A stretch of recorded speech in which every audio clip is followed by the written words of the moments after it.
well, all the New Amsterdam. I think is this This is New Amsterdam. New Amsterdam. Yeah. Did you read the book by Russell Shorto? No. Ireland at the Center of the World. You know the book? No. It's a book about Manhattan, about the Dutch roots of New York. Wow. So that's. Is it good? It's a really good book. It really is. Is it in English? Yes, it is. Thank goodness. And I just have to get my Dutch friend to translate for me. That's a long job. Is it a Dutch book? no, it's from. It's an English book. American guy wrote it, and he went into the archives in New Amsterdam in New York, and they have all these archives from 1626 up until 1672 or so, Right. when the English came. Yeah. And it's about those first 40, 50 years. What they did and what they, Yeah. I heard that the Wall Street was actually a giant wall Yeah. to keep out the wild beasts. Yeah. And Broadway used to be an Indian road. You used to go straight up to to Canada, right? Yeah. So Isn't that great? Oh, that's my question. What do you think of the old Amsterdam then? The old Amsterdam. You're in it right now? We've had a very enjoyable couple of days in the old Amsterdam. A great time. We've been here a lot of times, and it's always very good fun. We always enjoy ourselves. I have a bike outside. What are your favourite places then to visit? Well, we went to the Van Gogh Museum yesterday, which was fantastic. Very inspiring, very moving, really amazing actually. What painting, for example? Well, there was two that were kind of opposite ends of the spectrum that got me. There was the gold still life that he did, which was for his brother, for Theo, which was just all done in tones of yellow. Just it was fruit, and the original frame that he painted it in is still round it, and he's painted on the frame as well. And it just looks very joyous and vibrant.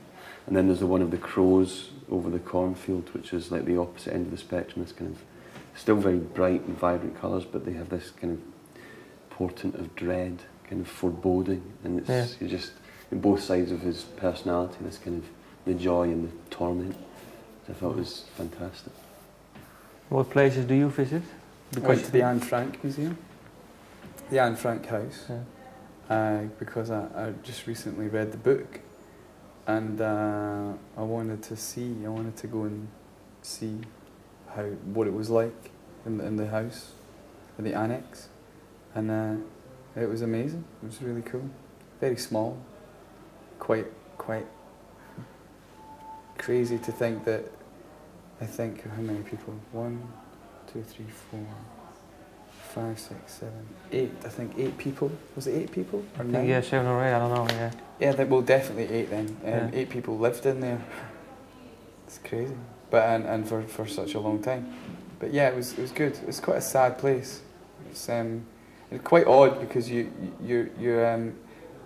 a bit of me that wished that they'd left the beds in there, you know, and it made it look more like a place, but it's just empty rooms. It could be better, I think, as an exhibit. Yeah. I mean, I don't want to criticise whoever does it, but you don't get the claustrophobic feel. I saw photographs of the room with the beds, and I was like, whoa, man, that's like with the covers and all that. I just thought, wow. But it's quite an amazing book, to know that all this was going on in the city not too long ago. It's crazy. Yeah, you mean with the murder of Theo van Gogh?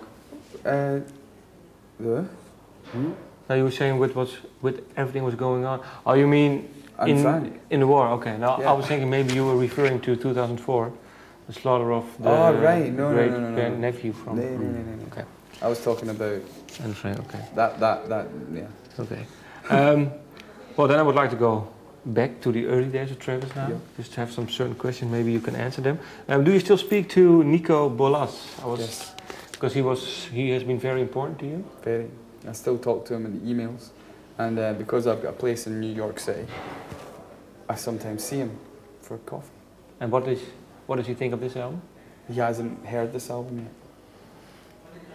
Because maybe you can explain why he is so important to you. Because Nico Bolas was so important to Travis because, well, first of all, Nico Bolas is a very famous producer. He's worked with some of the greats, Neil Young and Keith Richards. And he taught Travis how to play.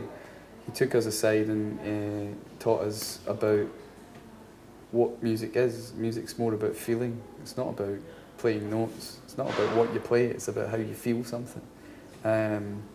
Every aspect of music's about that. It's more of a spiritual thing than actually a technical thing. And for that reason, we hold Nico very dear to our hearts. He taught us how to rock.